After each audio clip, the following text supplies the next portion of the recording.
Abra aí, por favor, em Efésios, capítulo de número 2. Carta de Paulo aos Efésios, capítulo de número 2. Nós vamos ler a partir do versículo de número 11. Efésios 2, a partir do versículo de número 11. No último domingo nós concluímos a série no livro de Jonas. E aí, hoje seria um dia de abrir espaço para outros temas, fora da pregação expositiva. Estava com outra coisa em mente, mas por conta desses eventos que ocorreram, da guerra, de fato, decretada lá no Oriente Médio, entre Israel e o Hamas, e todas as notícias, e eu creio que todos vocês estão um pouco por dentro, e junto com as notícias vem um monte de dúvida, um monte de questionamento, principalmente para a gente enquanto igreja, não apenas sobre a que diz respeito ao conflito, mas o nosso papel enquanto igreja. A gente vê um monte de gente agora na internet, principalmente, colocando lá as bandeiras de Israel, pedindo para orar por Israel, usando versículo para a gente orar por Israel, mas do outro lado também tem pessoas que de alguma forma acabam que estão sofrendo também. Temos terroristas, de fato, que são pessoas que não se interessam por si, nem pelo outro, nem pelo seu povo. Então, onde é que fica a igreja diante de tudo isso? E o que a palavra nos diz sobre isso? E é isso que a gente vai buscar resolver aqui nessa noite, por meio da palavra de Deus. Amém?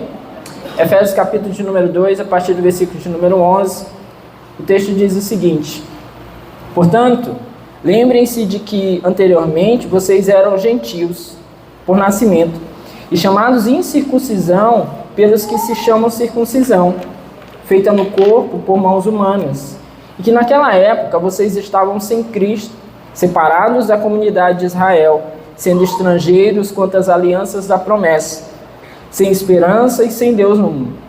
Mas agora, em Cristo Jesus, vocês que antes estavam longe, foram aproximados mediante o sangue de Cristo, pois Ele é a nossa paz, o qual de ambos fez um e destruiu a barreira, o muro de inimizade, anulando em seu corpo a lei dos mandamentos expressa e ordenanças.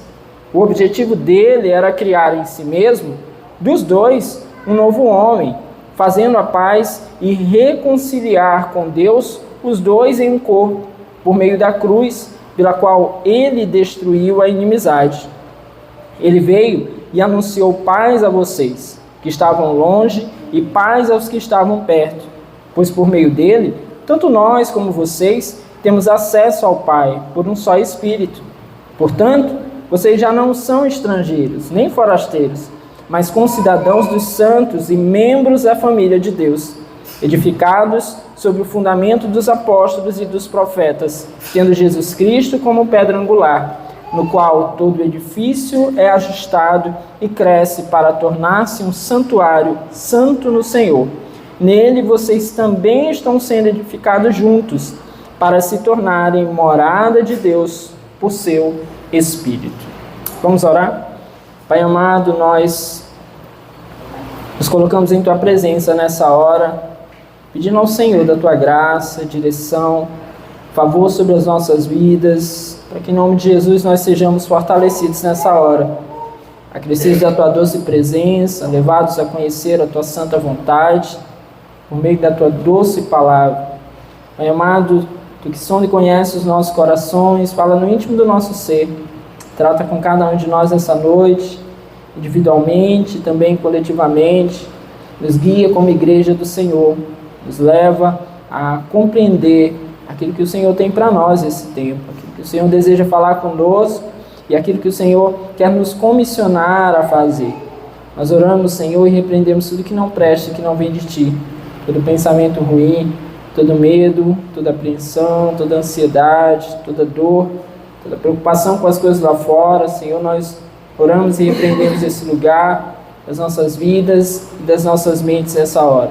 E pedimos ao Senhor que nessa noite, mais uma vez, apenas a Tua santa palavra, Senhor, venha agir no meio de nós, fortalecer cada um, Senhor, que está aqui, e possamos sair daqui transformados, Senhor, em nome de Jesus. Amém e amém. Bom, meus irmãos, não sou especialista, né? Quando essas coisas acontecem, corre um monte de especialista aí para a internet, né? Especialista em guerra, especialista em segurança pública, especialista em história, né? E tentam lá aprofundar os temas das maneiras mais diversas, e a gente muitas vezes fica perdido ali, né? Quem realmente a gente pode ouvir, né? A quem realmente nós podemos atentar no meio de tudo isso?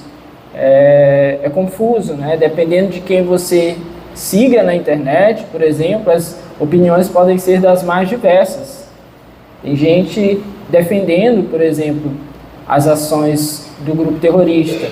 Tem gente que acha que Israel é culpado. Tem gente que só liga para um lado, não liga para o outro, inclusive cristãos. Então, saber se posicionar em meio a tudo isso, e aqui eu digo de se posicionar no sentido de para onde é que eu tenho que observar, né? Não estou falando de se posicionar lá na internet. De repente a gente nem tem a obrigação de ir lá na internet falar nada, mas saber em que posição que nós estamos diante de tudo isso é fundamental. E para isso é realmente importante entender um pouquinho dessa história toda. Os conflitos entre israelenses e palestinos, eles remontam há muito tempo, né? Trata-se de uma longa história. Começa de um evento que por nós é até conhecido, né? Lá quando Jesus profere o seu sermão escatológico, né, que nós conhecemos, ele acaba prenunciando a destruição do templo de Israel, que ocorreu de fato, né? Esse evento bíblico já ocorreu, que foi a destruição do templo pelos romanos, e não somente do templo, mas de toda Jerusalém, em 70 depois de Cristo. E isso nós, com base bíblica, nós podemos realmente pegar esse evento e atrelar com as questões bíblicas. Podemos ter essa clareza, né? Então, de alguma forma, nasce de um evento bíblico. Daí nós podemos aí ter um norte. Porém, a partir desse momento ali da destruição de Jerusalém, ainda pelos romanos, acontece o que eles chamam, o que a história chama de a segunda diáspora de Israel, né? Houve aquele primeiro momento quando o povo de Israel é levado, inclusive, para a Babilônia, essa é chamada de primeira diáspora, primeira dispersação, e há essa nova dispersação já na era cristã, né? Pós-Cristo, e essa dispersação agora, ela é muito determinante para esses eventos que vão chegar até hoje.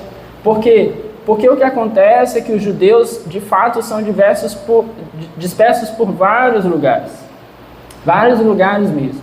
E toda essa terra que nós conhecemos biblicamente, que identificamos aqui biblicamente como terra de Israel, terra dos judeus, terra dos hebreus, como Canaã, toda essa terra, de alguma forma, vai ter essa dispersação dos judeus. Praticamente os judeus, após esse evento, não vão ocupar mais, ou minimamente vão ocupar essa terra. Essa terra ela será reocupada. Para onde os judeus foram? Historicamente, os judeus foram para vários lugares do mundo, inclusive norte da África, inclusive Europa. Por isso que às vezes a gente, de repente, não correlacione, né?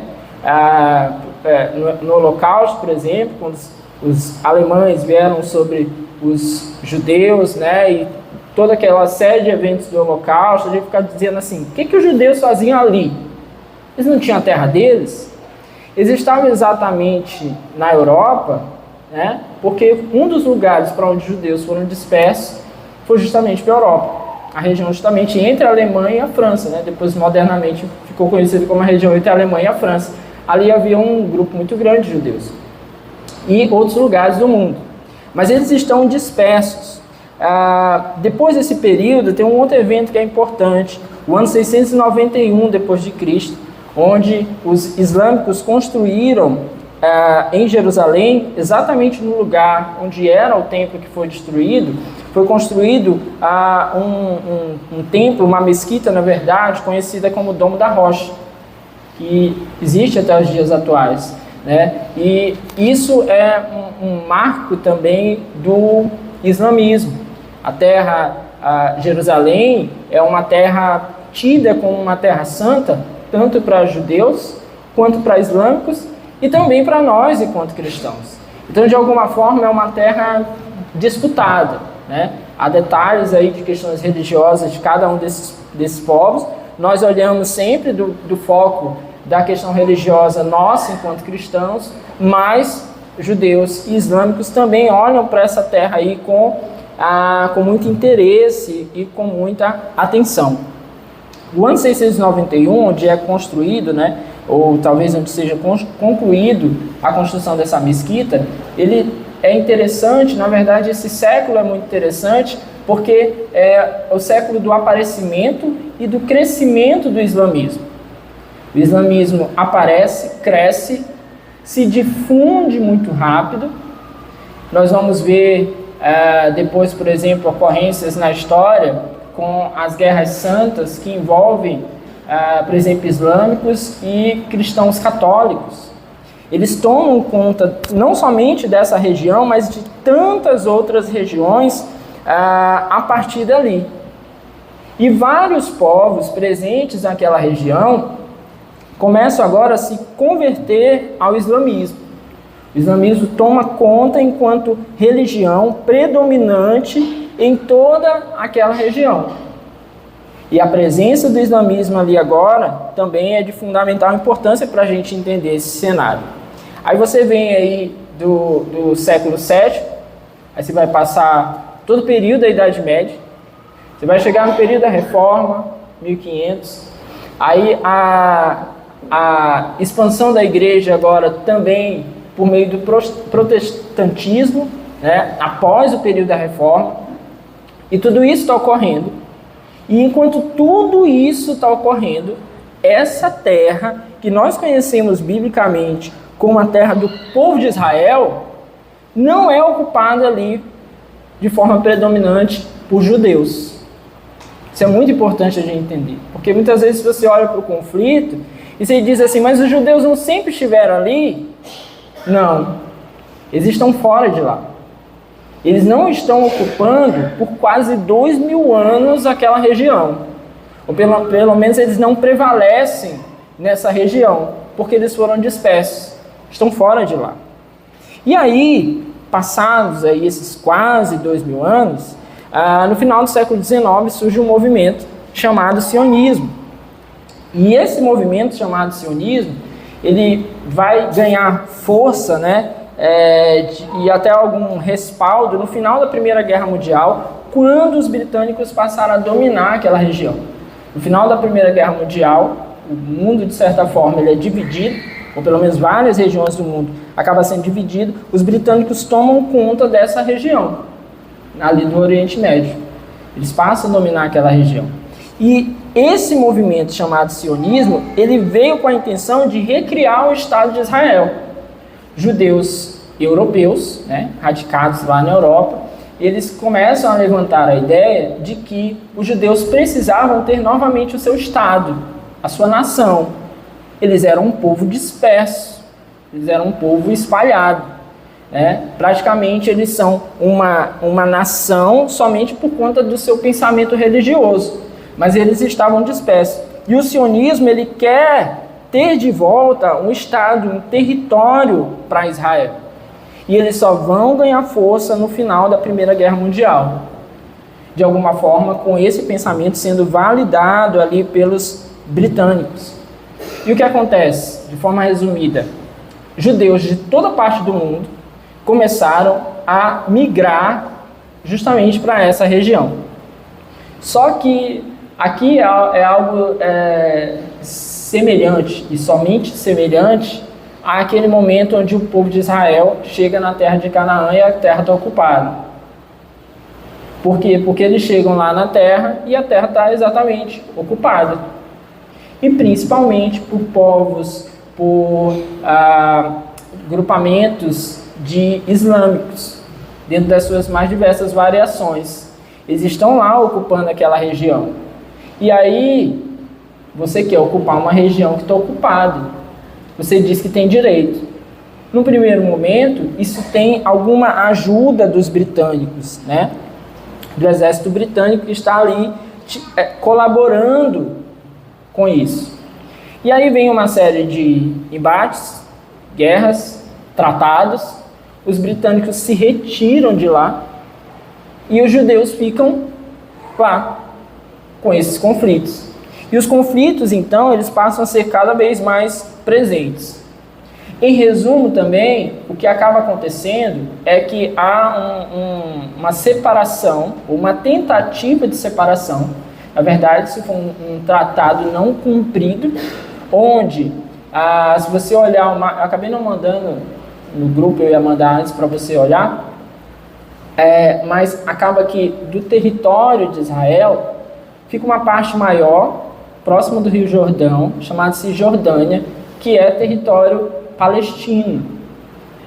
Quem são os palestinos? São os habitantes daquela região. Eles são chamados palestinos.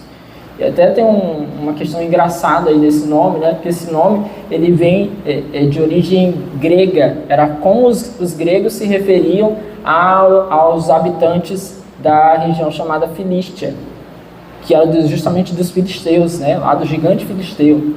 Aí eles ocupavam essa região e eles eram chamados, então, pelos gregos, depois, o desenvolvimento do nome acabou chamando eles de palestinos.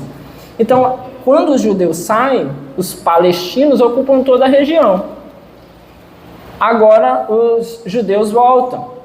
E aí tem uma parte da terra, chamada Cisjordânia Maior, que fica mais ao norte, nordeste, mais precisamente, chamada Cisjordânia, ocupada por palestinos. E tem uma terra menor, mais ao sul, próximo do Egito, chamada de Faixa de Gaza, que é lá principalmente onde o bicho pega. E é que muitas vezes chama a atenção da gente, né? Os conflitos da Faixa de Gaza. Por que os conflitos da Faixa de Gaza chamam mais atenção, ou talvez estejam, principalmente nos últimos anos, mais em evidência? Porque a Cisjordânia é ocupada e é politicamente dirigida por um grupo palestino. Eu não vou dizer que eles são mais brandos, né? De alguma forma eles têm linhas mais radicais também, mas é um grupo organizado politicamente. Agora, a faixa de Gaza é ocupada desde 2007 justamente por esse grupo radical de terroristas, né, que fazem ataques terroristas, chamado Hamas. O Hamas ele foi criado em 1987, justamente em oposição. Eles não reconhecem, eles simplesmente não reconhecem, não aceitam nenhum tipo de acordo. Eu vi um comentarista político falando que o Hamas pode chegar hoje e dizer assim, nós vamos fazer um acordo e parar. Daqui a 1 ano, 5 anos, 10 anos, 20 anos que seja, eles vão voltar a atacar, porque isso faz parte do DNA deles. Eles podem falar por um tempo para tentar parar alguma investida contra eles, mas eles vão voltar a atacar. Então eles surgiram em 1987, justamente como uma forma de levante radical, não aceitam de forma nenhuma nenhum tipo de conversa com os judeus. Os judeus se acham no direito, os palestinos se acham no direito, e aí dentre os palestinos, aí você vai considerar que a maioria dos palestinos são islâmicos, né? Ou seja, de religião, tendo o Islã como religião. Então você tem uma guerra aqui política, você tem uma guerra religiosa, especialmente por Jerusalém, que é batalhada, vamos dizer assim, principalmente por judeus e islâmicos. Os cristãos consideram Jerusalém como uma cidade especial pelos eventos que ocorreram lá, porém, hoje não mais, né? Na Idade Média ainda teve batalhas de cristãos. Hoje os cristãos não mais atuam lá numa batalha, em guerras pelo território.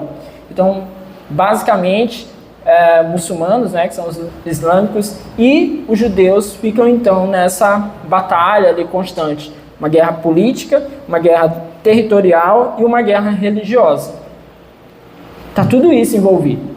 Agora, em especial, esse grupo terrorista, né, que nós acompanhamos aí nesse final de semana, que começaram essa investida, esse grupo terrorista, primeiro, eles não representam a totalidade dos palestinos.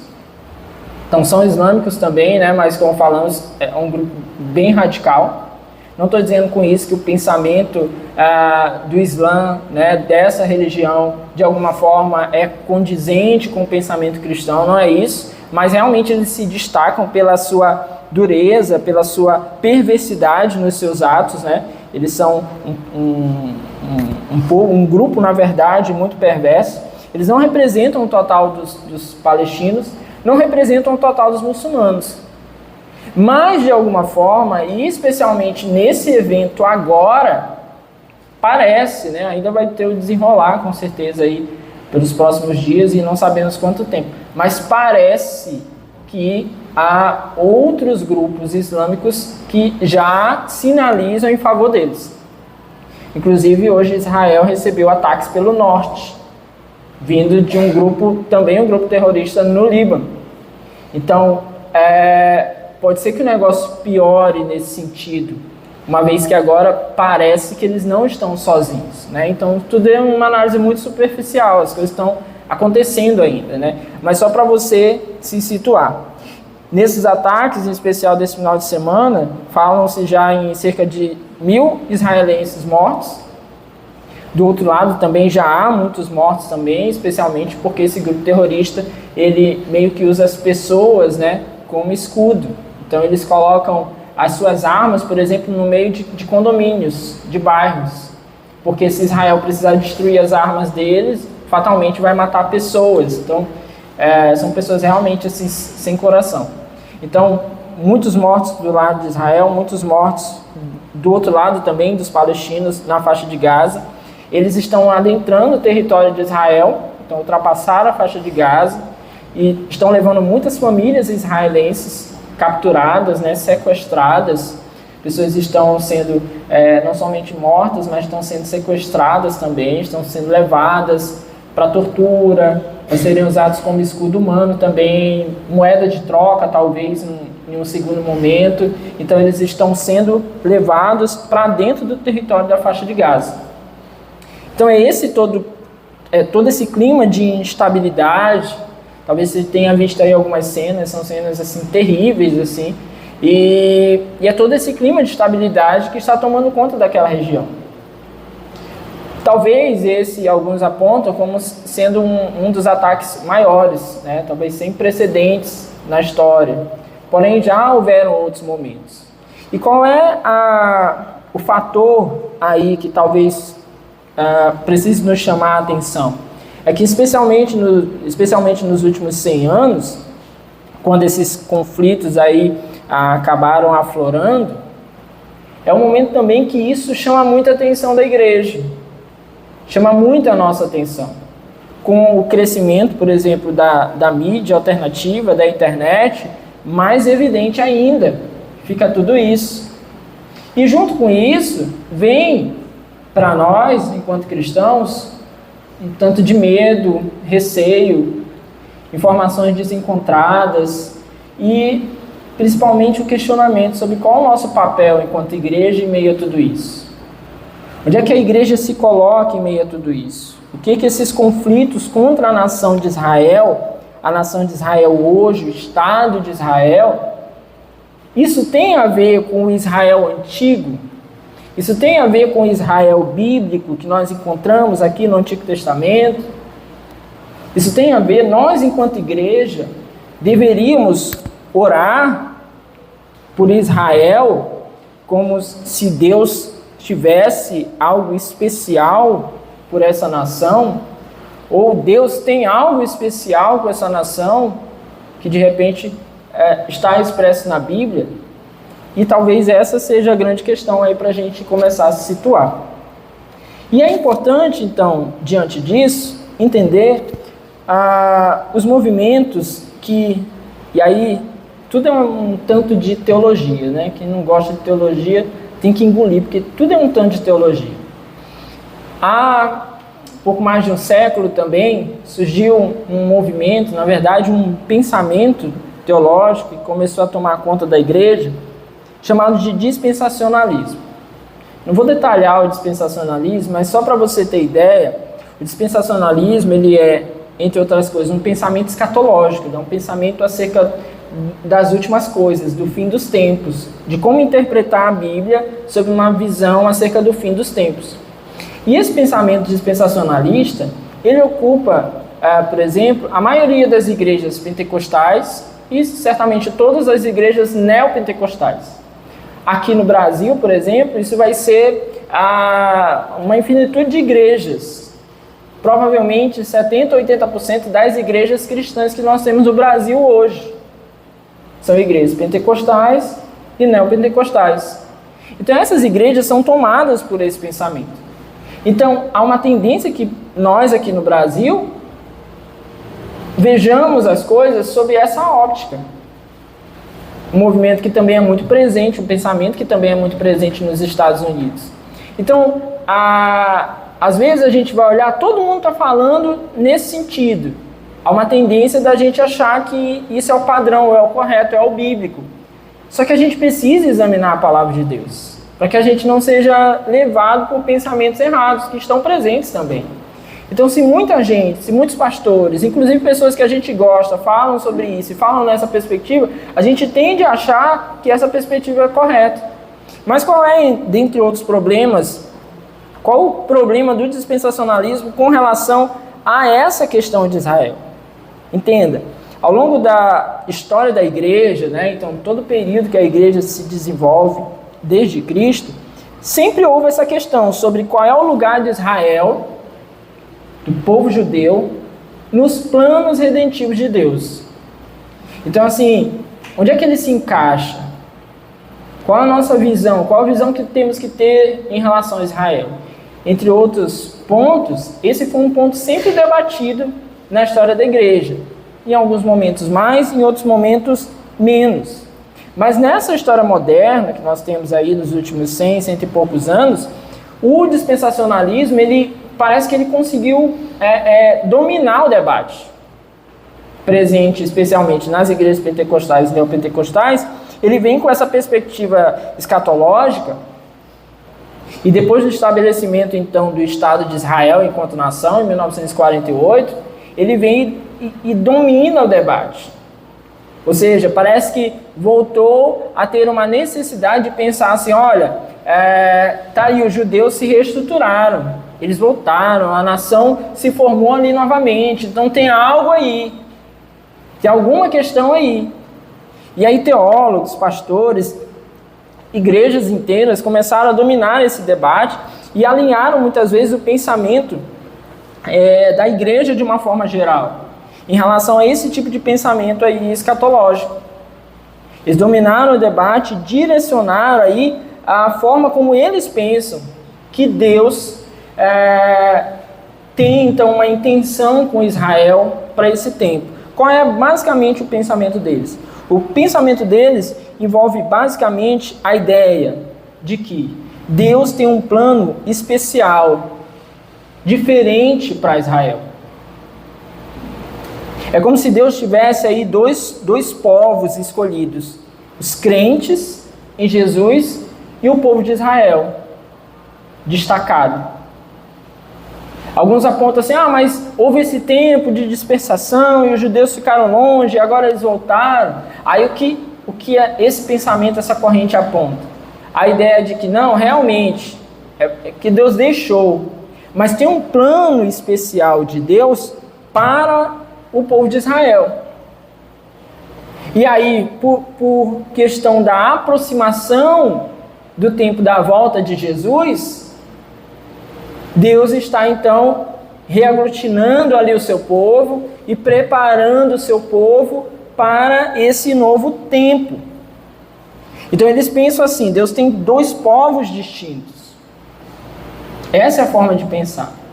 E aí junto com isso, meus irmãos, com essa ideia de que Deus tem algo separado para esse seu povo além da igreja, como se Deus tivesse suspendido isso e agora esteja voltando com o plano, porque se aproxima a volta de Jesus, então tudo que se vê em relação a Israel, o pessoal já fica, Jesus está voltando, Jesus está voltando, Jesus está voltando. Então se explodiu uma bomba aqui na rua, é uma bomba que explodiu aqui, bairro de Fátima, né? O pessoal diz, porque é bairro de Fátima. Mas se explodir em Israel, Jesus está voltando. Você entende? Então, porque esse pensamento acaba dominando. Então, todos os eventos relacionados a Israel, eles vêm com essa característica. Parece que tem propósitos especiais da parte de Deus para esse povo, né? Então, fica esse pensamento muitas vezes ali guardado. E vai sendo colocado no coração das pessoas. A ideia é de que quando Cristo voltar e arrebatar a sua igreja, né, que é uma outra ideia do dispensacionalismo, né, o arrebatamento secreto, uma dupla volta de Jesus, ele volta, leva uns, depois volta de uma maneira definitiva. Outro erro, a possibilidade de conversão sem Cristo e sem a presença do Espírito, alguns apontam, né? Jesus vem, aí não tem mais o Espírito, aí tem gente que vai ralar para se converter sem o Espírito. Sem o Espírito vai ralar mesmo. A ralar até os dedos caírem, mas não converte. Mas eles têm essa ideia que vai ser pregado, e alguns ainda vão se converter sem Cristo e antes da sua volta definitiva. Então, eles têm essa ideia. E quando se concluir o período da grande tribulação, Jesus volta de maneira definitiva e então você tem aí algo especial de Deus, né? Uma eternidade para o seu povo e também para o povo de Deus, igreja, e também para Israel. Então é mais ou menos essa ideia. Por isso se valoriza tanto em algumas igrejas a ideia de a bandeira de Israel. Você vai na igreja, está lá a bandeira de Israel pendurada, os elementos, os objetos, o pastor, né, com aquele negocinho na cabeça, que pá, né, com talit, né, talit. Alexandre sabe porque já vestiu esse negócio. Aí o minorá, né, que é aquele que bota as velas lá, né, o pessoal que veio do candomblé gosta, bota as velas, minorá. Tu sabe melhor, né, porque tu conhece. Os elementos, a Arca da Aliança, esse aí eu confesso, eu já mandei fazer uma Arca da Aliança. Não, tocar chofar eu nunca toquei não, isso aí é contigo. Mas a Arca da Aliança eu já mandei fazer para um evento, gente. Já pedi perdão para Deus também. Mas eu mandei fazer uma Arca da Aliança com as dimensões reais. Até o seu Alencar que fez, você lembra? Quase se converteu nesse tempo fazendo a Arca. Aí se traz esses elementos porque se hipervaloriza a ideia desse favor de Deus sobre Israel. Qual é a perspectiva bíblica? O que a gente encontra de fato biblicamente, né? Ao contrário dessa visão do dispensacionalismo de dois povos, a teologia, né, especialmente a teologia reformada, que é aquela que vem pós-reforma, ela insiste na ideia de unidade de Deus. Deus tem um programa redentivo? Tem, mas a sua redenção ela é única. O plano de Deus ele é único. Adão, representante da raça humana, ele caiu no pecado. Todos os seres humanos, por conta de Adão, se sujeitaram à condenação e à morte, o que nós vemos lá em Romanos. E em virtude, então, do pecado de Adão, isso trouxe a implicação da morte e da condenação a toda a raça humana. E todos, então, se sujeitaram à maldição da lei. Todos se tornaram herdeiros dessa natureza pecaminosa e corrupta. Mas por meio do Senhor Jesus Cristo, todos os que creem são redimidos. Vamos ler rapidinho, Romanos capítulo 5. Romanos 5. Versículo 12. Aqui a gente só vai ler aquilo que eu acabei de falar para vocês, a gente vai ler no texto bíblico. Romanos 5, a partir do versículo 12. Portanto, da mesma forma como o pecado entrou no mundo por um homem, e pelo pecado a morte, assim também a morte veio a todos os homens, porque todos pecaram. Pois antes de ser dada a lei, o pecado já estava no mundo. Mas o pecado não é levado em conta quando não existe lei. Todavia, a morte reinou desde o tempo de Adão até o de Moisés, mesmo sobre aqueles que não cometeram pecado, semelhante à transgressão de Adão, a qual era um tipo daquele que haveria de vir. Entretanto, não há comparação entre a dádiva e a transgressão.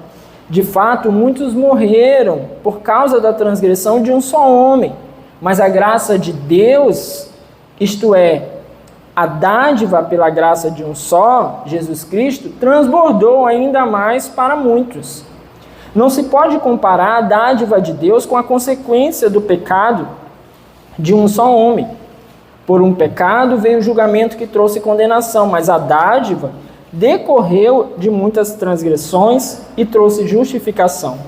Se pela transgressão de um só a morte reinou por meio dele, muito mais aqueles que recebem de Deus a imensa provisão da graça e a dádiva da justiça reinarão em vida por meio de um único homem, Jesus Cristo.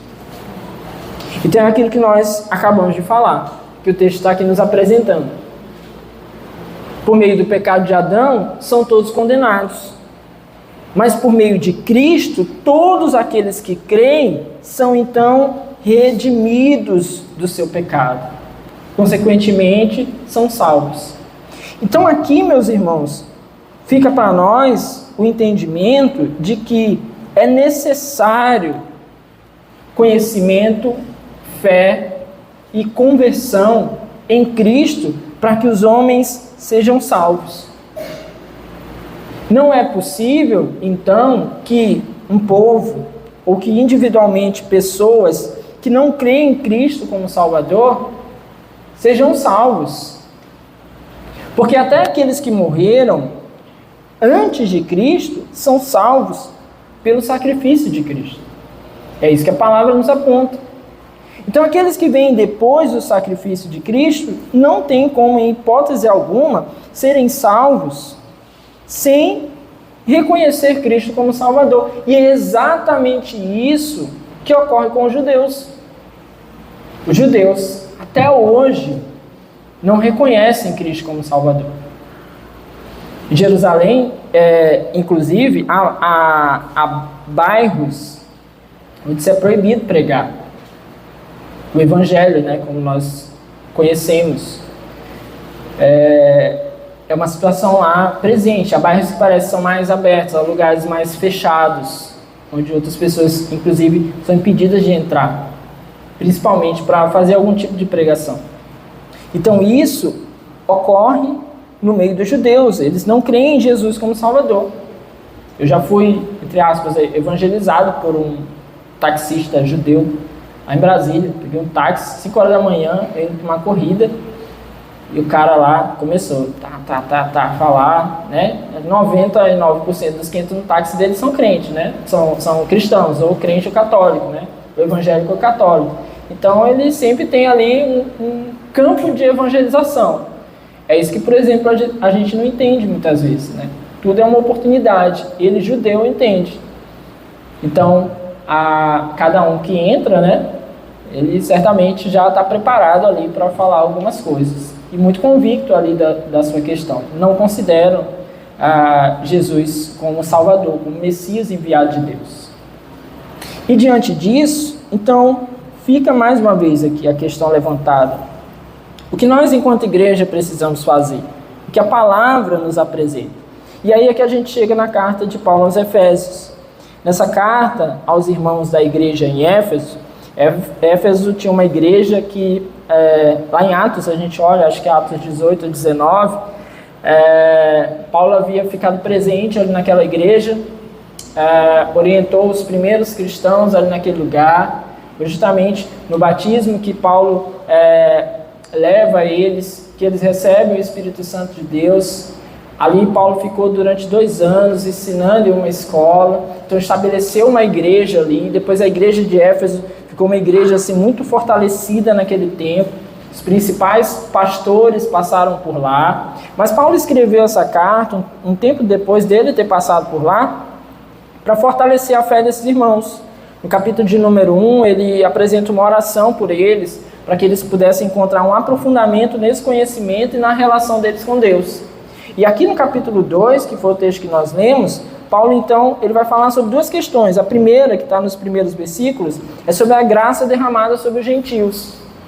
Nos parece, aqui lendo o texto, que talvez ainda assim aquela igreja ali não conseguia entender muito bem a graça de Deus. E Paulo, então, quer reforçar isso com eles, quer validar isso no coração deles. A igreja em Éfeso é uma igreja gentia, ou seja, eles não são judeus. Então, eles não tinham o conhecimento de Deus, como se só precisasse dizer a eles que o Messias esperado dos judeus já tinha vindo. Não, eles precisavam conhecer Deus e conhecer Cristo. Eles estavam ali distantes do pensamento dos judeus. Os judeus, de alguma forma, já se consideravam, de fato, povo de Deus. E assim o eram até. Só que os gentios não, eles são completamente distantes. E o próprio povo judeu considerava os gentios como um outro povo à parte. Não considerava nenhuma possibilidade deles serem povo de Deus. A gente vê, por exemplo, vimos recentemente Jonas indo pregar a um povo gentio. E aquilo para ele era aterrorizante. Jesus, quando vem e fala a gentios, em alguns momentos, aquilo sempre foi assombroso para os judeus. E quando o evangelho de fato começa a ser pregado por meio dos apóstolos, e esse evangelho é pregado a gentios, o próprio Pedro tem que ser convencido de que esse evangelho pode ser pregado aos gentios. Por quê? Porque a sua raiz judaica acabava privando ele desse entendimento. Paulo não, Paulo já é o apóstolo dos gentios. Então ele já vem comissionado, ele já vem com essa consciência muito clara de que era isso que ele tinha que fazer. Então isso parece que queimava mais no coração de Paulo. Ele tinha essa consciência. E é sobre isso que ele está falando aqui com esses irmãos. E nessa segunda parte aqui ele vai falar da nova família que Deus forma, que inclui os gentios. Então, até Cristo, de fato, os judeus são o povo escolhido de Deus. De qual forma? Da forma que Deus escolheu esse povo para enviar o seu filho. Foi assim que Deus fez. Ele escolheu um povo. Haviam várias nações, mas Deus escolheu essa nação. Não é Deus que nasce dos judeus. Deus escolhe os judeus para ser a sua nação escolhida, no meio dos quais o seu Filho, Redentor do mundo inteiro, não apenas dos judeus, viria.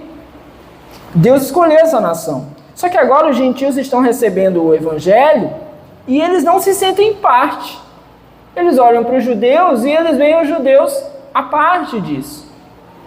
E por que esse texto, ainda que seja Paulo falando aos gentios, vai nos trazer clareza sobre a situação dos judeus de hoje? Porque a situação não mudou. Deus fez um só povo. Deus tem agora um só povo, a quem ele chama igreja.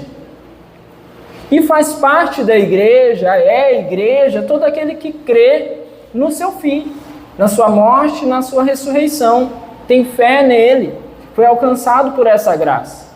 É um povo só. Então não tem como judeus se considerarem um povo à parte. Não tem como nós, enquanto cristãos, olharmos para eles como um povo à parte. Todos carecem, todos precisam. É necessidade de todos que creiam no nome de Jesus. E é sob essa perspectiva que nós temos que olhar para esse povo. É sob essa perspectiva que nós temos que olhar para esse conflito e para qualquer conflito no mundo. Se a gente olhar para a África, os irmãos, é frequente os conflitos na África. Guerras entre nações, entre grupos, geralmente menores, mas grupos terroristas também, estão ali dominando. No Níger, recentemente, houve um golpe de Estado e eles ficam nessa guerra frequente. E como nós temos que olhar para esse povo, para esses povos, como pessoas que carecem justamente de conhecer o Evangelho. É isso que esse texto nos apresenta. Versículo 11 e 12, Paulo apresenta aqui a condição do homem sem Cristo. Ele diz: portanto, lembrem-se de que anteriormente vocês eram gentios por nascimento, e chamados incircuncisão pelos que se chamam circuncisão, feita no corpo por mãos humanas. Então, Paulo traz aos irmãos de Éfeso, primeiro, uma lembrança de quem vocês são sem Cristo. Sem Cristo, vocês são um povo distante. Sem Cristo, a condição de vocês é longe do Senhor, porque é Cristo que aproxima. Mas ele ressalta aqui uma questão: vocês eram chamados incircuncisão pelos que se chamam circuncisão. Ou seja, vocês eram desprezados, porque o povo judeu, que são esses que se chamam circuncisão, eram aqueles que se circuncidavam, eles desprezavam vocês. Eles olhavam vocês e diziam assim: vocês são incircuncisos, né? Então essa era até uma forma de se referir a alguém de forma pejorativa, incircunciso. Vocês eram assim, essa era a condição de vocês. Mas essa condição aqui dos gentios, pós-Cristo, ela é a condição de todo homem. Todo homem está distante de Deus sem Cristo. Todo homem não pode se aproximar de Deus sem Cristo. Todo homem sem Deus, sem Cristo, ele vive nessa condição degenerada. Todo homem sem Cristo é um incircunciso, até os judeus. Sem Cristo, essa é a condição de todo homem. No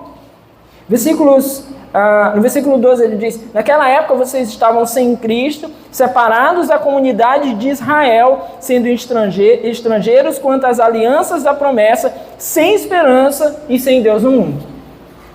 Então ele ressalta isso aos gentios: vocês estavam distantes de Israel, vocês não tinham esperança e vocês não tinham Deus, porque o Deus era o Deus do povo de Israel. Então essa era a condição de vocês. Aqui, meus irmãos, nós temos que considerar que a situação dos gentios, ela vira a mesma situação de todo aquele que não crê no nosso tempo. Depois de Cristo, depois que Jesus veio e entregou a si mesmo em nosso lugar, a condição de todo aquele que não crê, inclusive quem nasceu no meio dos judeus, no nosso tempo, é a mesma condição. Separados da comunidade de Israel. Por quê? Porque esse Israel, agora, o Israel de Deus, não é mais a nação, o Estado de Israel. Esse Estado que Israel formou.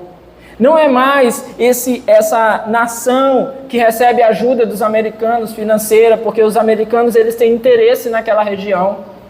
Entre outras coisas, por petróleo. Eles têm interesse naquela região. Então eles precisam de Israel. Então os americanos, na história mais recente, começaram a ajudar financeiramente. Eles têm tratados, eles têm acordos. Israel recebe armas de primeira mão, paga valores menores por essas armas, tem acesso a muita tecnologia, também por conta desses acordos.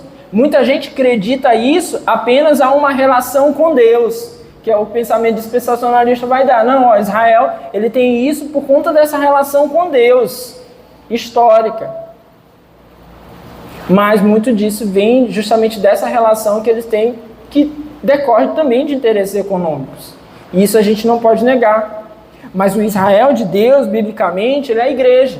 A gente não pode, meus irmãos, olhar para o Antigo Testamento e, de alguma forma, não tentar depois ver ele por meio de uma perspectiva da nova aliança em Cristo Jesus. Quer ver um exemplo disso? Salmo 122. Volta lá. Salmo 122. Salmo 122. Esse aqui é o versículo que o pessoal gosta. Ó. Versículo 1. Alegrei-me com os que me disseram, vamos à casa do Senhor. Nossos pés já se encontram dentro de suas portas, ó Jerusalém. Jerusalém está construída como cidade firmemente estabelecida. Para lá sobem as tribos do Senhor, para dar graças ao Senhor, conforme é o mandamento dado a Israel. Lá estão os tribunais de justiça, os tribunais da casa real de Davi. Orem pela paz de Jerusalém. Vivam em segurança aqueles que te amam. Haja paz dentro dos teus muros e segurança nas tuas cidadelas. Em favor de meus irmãos e amigos, direi, paz seja com você. Em favor da casa do Senhor, nosso Deus, buscarei o seu bem. Aqui é um salmo atribuído a Davi, é um dos chamados salmos de peregrinação. Basicamente aqui, meus irmãos, o que Davi declara é uma alegria realmente em relação à casa do Senhor. Alguns apontam que essa ideia aqui, como de pano de fundo, seria a construção do tabernáculo. Então, considerar isso como casa do Senhor, os judeus que estavam distanciados, quando voltavam a Jerusalém, que tivessem essa alegria de estar em Jerusalém, que tivessem essa alegria de estar ali próximo à casa do Senhor, a presença de Deus, toda aquela perspectiva que nós vemos no Antigo Testamento. Mas isso aqui aplicado ao Novo Testamento, Jerusalém passa a ser esse lugar da habitação do povo de Deus. Israel, ou a própria Jerusalém aqui, passa a ser esse povo de Deus.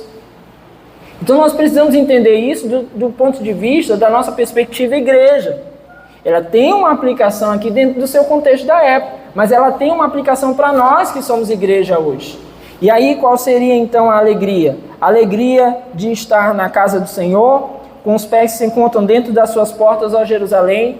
A ideia aqui seria a alegria de fazer parte da igreja, de ser povo de Deus, de ser igreja de Cristo. Mais à frente, por exemplo, versículo 5, lá estão os tribunais de justiça, os tribunais da casa real de Davi. Ou seja, é no meio da igreja que está a aplicação da justiça de Deus. Nós vamos ver na própria palavra que é com a igreja que o Senhor julgará todas as nações.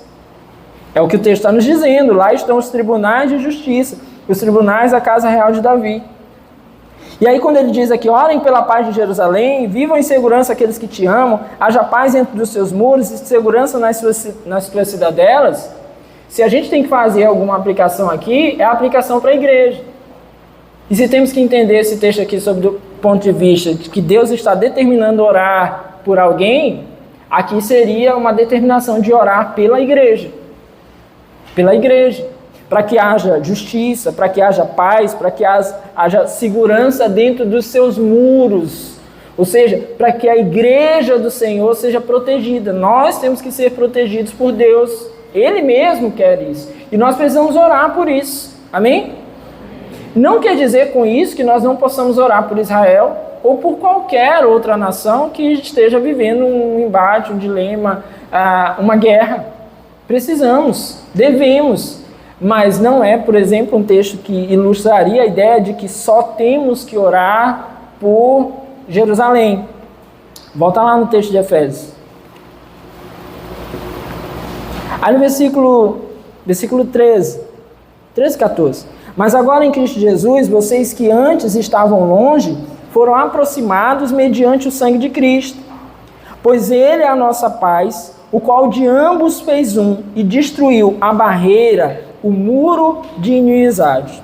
Havia, meus irmãos, justamente uma grande inimizade entre judeus e gentios.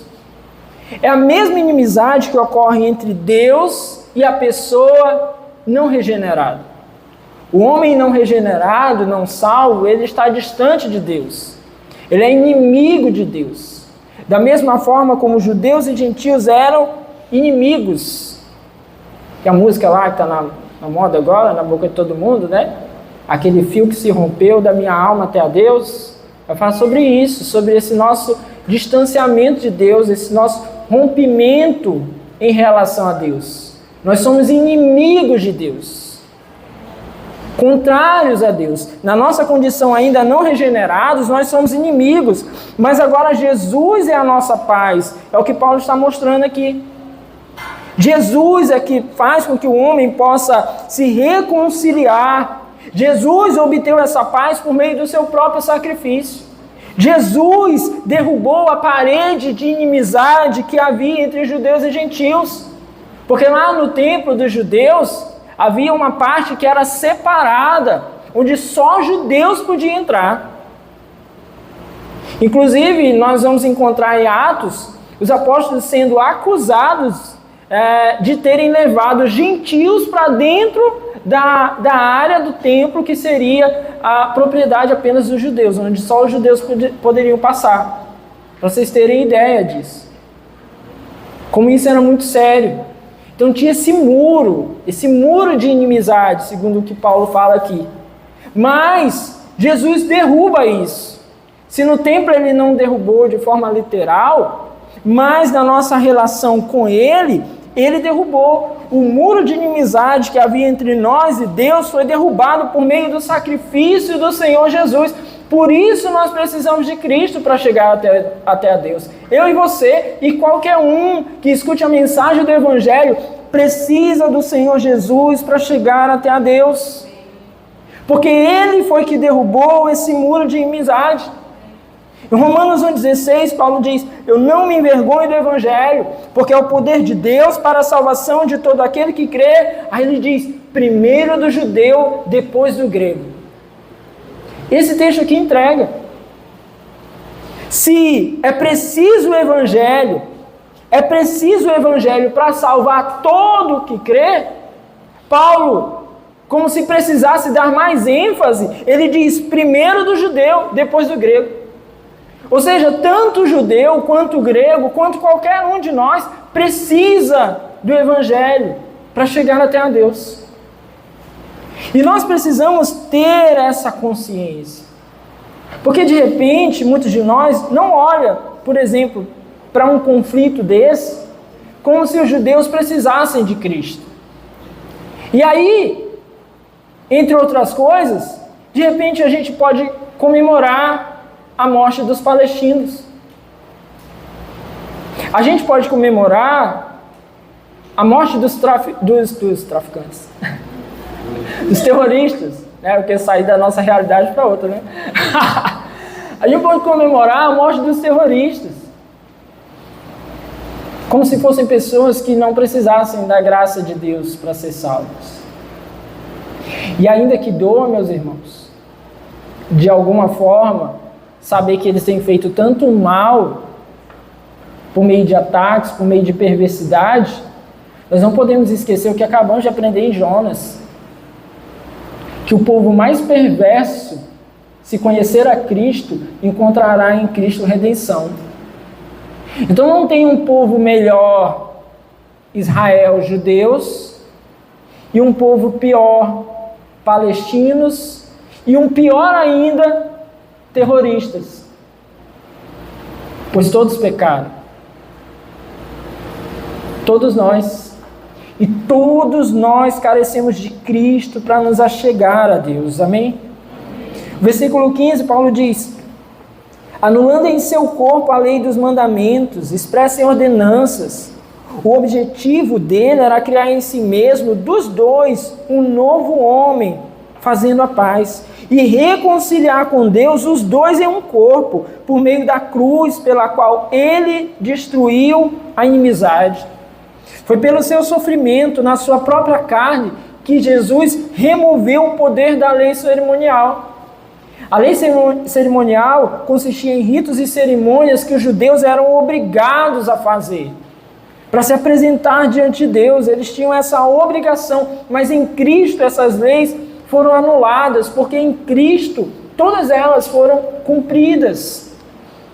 E agora não há mais o que se dizer que os gentios precisariam obedecer a isso. É a mesma questão que nós vamos encontrar já em Atos e em alguns momentos nas cartas de Paulo, aquela ideia de que alguns judeus convertidos ao cristianismo achavam que aqueles que eram gentios que se convertiam precisavam se circuncidar ou cumprir algumas exigências da lei. Mas até isso, dentro da própria palavra de Deus, nós encontramos lá em Atos, quando estudamos Atos, talvez você vai lembrar agora, houve o Concílio de Jerusalém, quando a própria igreja decidiu que aqueles que eram gentios e que viessem a se converter não tinham necessidade de se circuncidarem. cumprir as leis cerimoniais, eles não tinham essa necessidade. A igreja mesmo decidiu isso lá no primeiro século. Isso já estava decidido. Agora, se para o gentio isso é importante, também é importante para o judeu saber que ele não é agora superior ao gentio. Ele não pode mais olhar para o gentio como sendo alguém inferior. Infelizmente, essa também foi a realidade da nação de Israel e dos judeus durante muito tempo. Porque eles olhavam também para aquele povo que estava lá ocupando essa terra, que eles entendiam ser deles por direito, olhavam para aquele povo com desprezo. Continuavam com esse pensamento de desprezo que nós vemos desde da apresentação bíblica. Eles ainda carregavam esse pensamento. Não faz deles menos vítimas de todo terrorismo, não faz menos vítimas de todos os ataques. Mas é algo que muitas vezes o pastor dispensacionalista ele não vai salientar. O fato de que os israelenses também consideravam os povos ali que estavam ocupando aquela terra, quando eles voltam, eles também consideram aquele povo ali, aquelas pessoas desprezíveis, que de fato eles precisavam ser enxotados ali daquela região. Então perceba como tudo isso, meus irmãos, gera toda uma trama que o pano de fundo de verdade de tudo isso é o pecado do homem. É o homem nas suas vaidades, no seu egoísmo, no seu sentimento de superioridade, onde um povo se acha superior ao outro, onde um povo se acha dono da terra, onde o povo considera que a religião do outro, que o pensamento do outro é desprezível. E tudo isso distante de Cristo. Tudo isso distante do Senhor. Esse é o pano de fundo de tudo isso. Mas Jesus vem então para trazer a paz em si mesmo, o texto diz, em si mesmo, dos dois, um novo homem fazendo a paz. Essa é a vontade de Cristo. Que nele a igreja tenha paz, sendo renovados pelo Espírito, agora se submetendo a uma nova maneira, não mais a maneira dos seus pensamentos, mas uma nova adoração por meio do Evangelho. Por meio do Evangelho. Uma posição diferente, não mais presa a um templo, a um território. É o que nós vemos lá em João capítulo 4, no texto da mulher samaritana. Disse a mulher, versículo 19, Senhor, vejo que é profeta. Os nossos antepassados adoraram neste monte, mas vocês, judeus, dizem que Jerusalém é o lugar onde se deve adorar. Aí Jesus declara, dentro da perspectiva da época, creia em mim, mulher, está próxima a hora em que vocês não adorarão o Pai, nem neste monte, nem em Jerusalém. Vocês, os samaritanos, adoram o que não conhecem. Nós adoramos o que conhecemos, pois a salvação vem dos judeus. Jesus fala aqui algo que não é novidade. De fato, a salvação veio no meio dos judeus. Ele foi enviado no meio dos judeus. Porém, ele continua, no entanto, está chegando a hora, e de fato já chegou, em que os verdadeiros adoradores adorarão o Pai, em espírito e em verdade. São estes os adoradores que o Pai procura. Então, toda essa fixação por uma terra santa não tem valor em Cristo.